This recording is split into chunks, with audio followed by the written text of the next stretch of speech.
good, everybody? Welcome to another On the Stoop with the VO Hustler himself. That's me, y'all already know. So, on today's On the Stoop, I got a really cool guest hailing to us from all the way up in Buffalo, where it's nice and snowy, but the buffalo wings is on point. Yo, got my homegirl Maria Pendolino. I'm not gonna spend too much time talking myself. I'm gonna let her take it away because she got a lot of great information for y'all in terms of making sure that you out there charging what you're worth. All right, because that's a big problem I see out here is that people are scared of losing work because they feel that they're charging too much when, truth be told, you're charging what you should be charging. What is the industry standard? So I'm not gonna take too much time away. So off to you, Maria. Make it happen, girl. Thanks, Rob. I'm really glad to be with you today. Hi, everyone. I'm Maria Pendolino, coming to you live on the stoop from the frigid tundra of Buffalo, New York. Really glad to be here.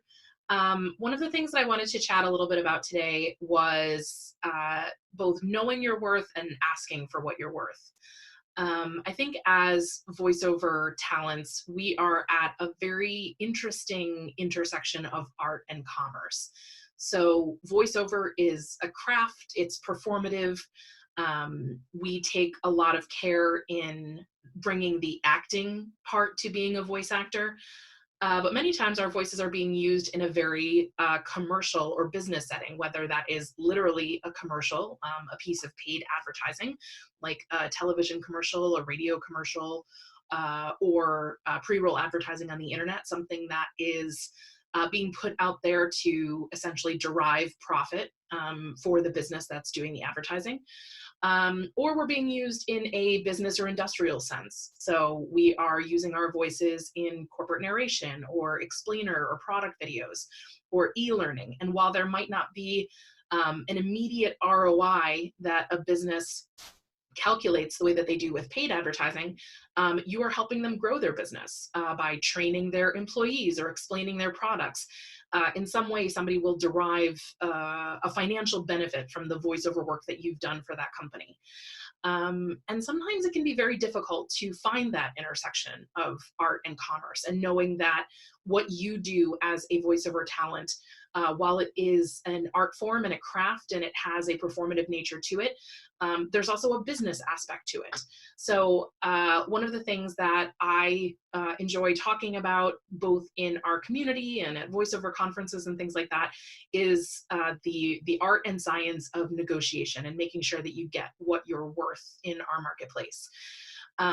It doesn't necessarily mean that everyone has to charge the exact same thing or adhere to the same things, but understanding what you do has value not only helps you, but it helps other people in the marketplace, whether that is another voiceover talent or even other freelancers that a client that you work with may select to use. I would encourage everyone to make sure that you are, in an ongoing basis, educating yourself as to what industry standard rates are for different types of projects, understanding the difference between your voice being used in a paid advertising capacity versus an educational or industrial capacity, looking out for yourself and others when it comes to conflicts and exclusivity clauses. I call it not selling the farm. So making sure that you don't sell the farm on a job. Being enticed by a payday for one project that could potentially have negative repercussions in your business later on because you sold the farm. You gave everything away for that one project, that one price. That prevents you from doing other projects in that category while it's running, or perhaps forever in perpetuity.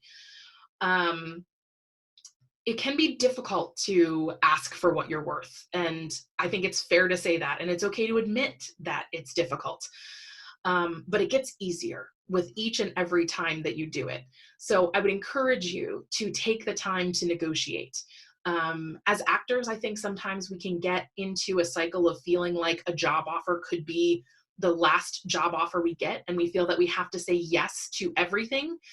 I think when you're just starting out, perhaps saying yes to everything at least in some ways, might feel beneficial to your career. You're meeting people to work with, you're getting items that you can put on a resume, you're getting examples of your work in the wild, samples of final products that you can share.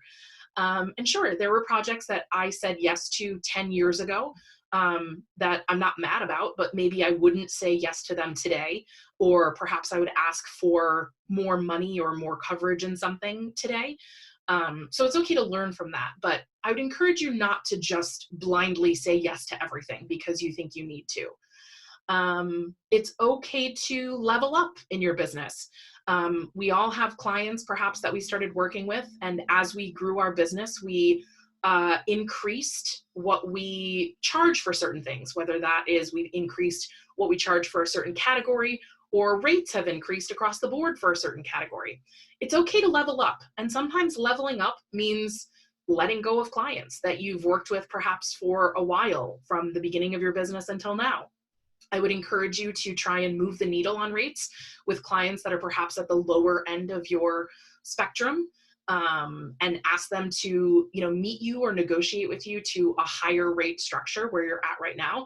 And if they're not able to do that, it's okay to let them go. I think that's part of any sort of growing business. Sometimes we outgrow our clients or our clients outgrow us. That's a possibility as well. Um, Taking the time to educate yourself about what's going on in the marketplace is really important. Just as voice actors have benefited from the changes in the media ecosystem, so have buyers. They have more voices than ever to choose from. We have high-speed technology almost everywhere, which means it's really possible for us voiceover entrepreneurs of the future to exist from anywhere, to work from anywhere.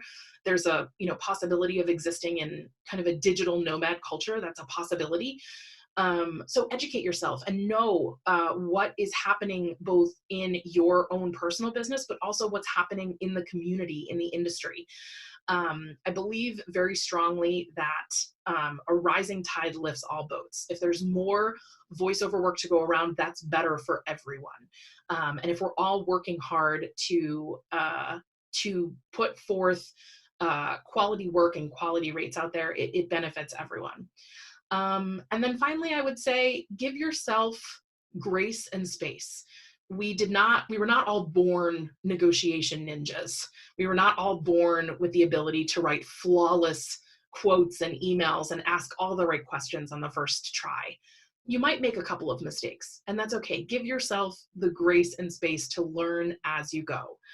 Um, Negotiation should not be a scary thing.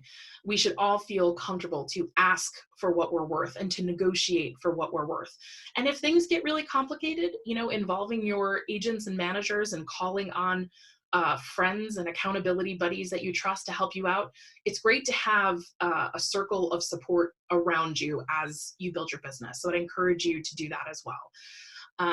But just because you're an actor, just because you're an artist, doesn't mean that you are not also a business, and doesn't mean that you should not also be compensated in line with that as a business. Ask for what you're worth, fight for what you're worth, and know that it's okay to say no and walk away if somebody has offered you something that is below what you have set and expected for yourself. I hope this was helpful. Thank you again, Rob, for having me join you on the Stoop today. If anyone's interested in connecting with me, you can find me on Instagram at Maria Pendo, MariaPendo. My website is voicebymaria.com. And if you'd like to book some time on my calendar, you can check me out at calendly.com/voicebymaria. That's CALENDLY.com/voicebymaria. Thanks, Rob. Back to you. Like that, that's it. Thank you, Maria. Thank you so much for coming on the Stoop. I really appreciate it. Such a wealth of information. And trust me, if you have any questions or you want to talk more, I cannot stress enough to contact Maria. Be sure to jump on her Calendly. Get those 15 minutes.